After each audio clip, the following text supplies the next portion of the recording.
Bonjour à tous, c'est Roméo Cournal, le coach intuitif, et nous marchons ensemble sur le chemin qui mène à soi. Aujourd'hui, que faire en cas de danger? Alors, vous aurez bien compris qu'on ne va pas parler self-défense. Je ne vais pas vous apprendre à maîtriser un pitbull en furie. Je ne vais pas vous apprendre à désarmer un forcené. C'est pas le but du jeu. Donc, hein, on va plutôt parler relations toxiques, relations maltraitantes. Que faire? Ou même choix de vie, en fait, en vrai, hein. Transition de vie, comme on dit, burn-out, etc. Ok. Que faire quand on se sent en danger? Alors, vous allez trouver 36 propositions, vous savez, de gens qui font du développement personnel, là, sur comment contre-manipuler, comment faire ci, comment faire ça, comment gérer un patron tyrannique, une belle-mère marâtre, un parent toxique, une copine vampire affectif, un voisin envahissant, etc., etc. Ok. Ah ouais. Si ça vous intéresse, allez-y, il n'y a pas de souci. Euh, Ma question reste toujours la même. À quoi ça vous sert de savoir quoi faire et comment faire si vous ne savez pas qui vous êtes? Ça vous sert à quoi? D'accord? À rien, vous avez compris, évidemment. D'ailleurs, votre expérience de vie en est la preuve vivante, hein. Ça vous sert à rien. Pourquoi? Pour une raison bien simple. S'il y a conscience de danger, qui est en danger parmi vous? Votre soi authentique ou votre moi social? Rien de réel ne peut être menacé, rien d'irréel n'existe. En ceci consiste l'appel de Dieu. Ok? Un courant miracle, si ça vous intéresse. Un courant miracle, c'est le nom du livre, hein, pour les personnes qui ne suivent pas. Euh, que faire en cas de danger? Pourquoi est-ce que précisément la conscience de danger est inversement proportionnelle à ma conscience de soi?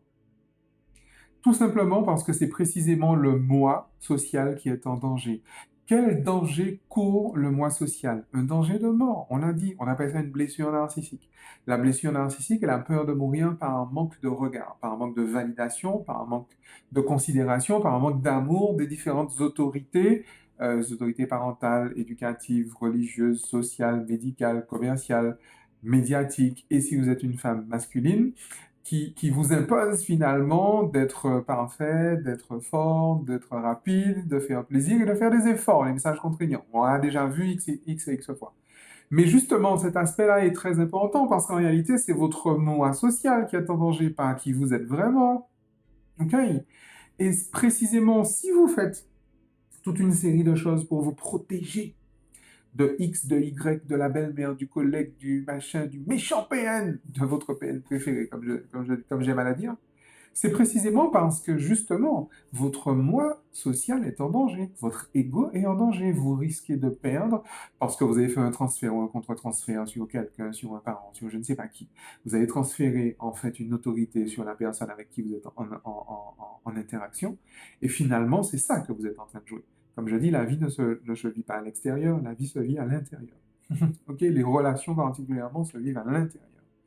Et à l'intérieur, c'est ce qui se passe. Dans le subconscient, c'est ce qui se passe. Vous rejouez la blessure narcissique, vous rejouez la dépression infantile précoce, vous rejouez cette peur fondamentale, cette sensation, cette conscience de danger, vous la rejouez et donc du coup vous vous protégez d'une façon ou d'une autre. Vous entrez dans une démarche de perfusion, comme disent les alchimistes, vous entrez dans une démarche de protection, vous entrez dans une démarche de fuite, vous entrez dans une démarche d'agressivité, donc de réponse, de DEFCON, comme on dit à l'armée, et vous entrez dans une démarche apathique, d'anesthésie. Vous avez remarqué que je vous ai cité les réponses de stress, hein. Et donc, finalement, vous avez repéré quelqu'un comme étant un stress. Tout simplement. OK?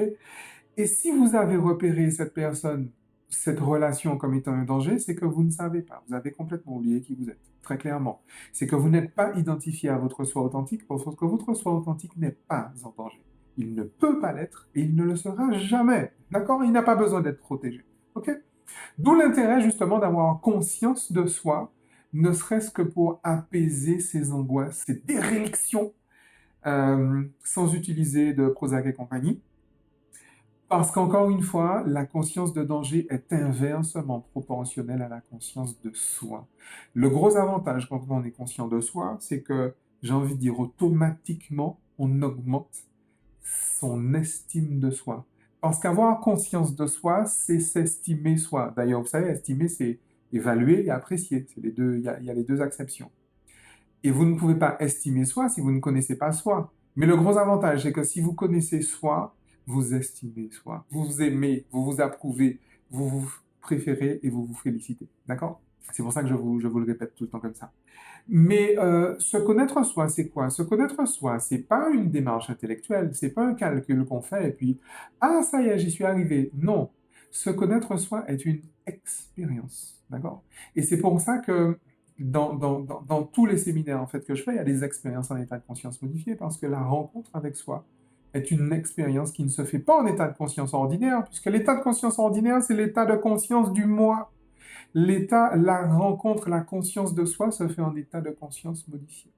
D'accord? Et en réalité, justement, pour apaiser, pour arrêter de prendre des anxiolytiques et des antidépresseurs, la démarche véritablement consiste à, encore une fois, se connaître soi, à se rencontrer soi, à s'éveiller à soi. Un chemin d'éveil. Vous avez bien vu que je vous répète ça depuis 4 ans. Un chemin d'éveil, ça correspond véritablement à ça. Et finalement, la conscience de soi, ça correspond précisément à faire un bon usage de votre âme. Et donc, encore une fois, âme, visez-vous bien. Ciao.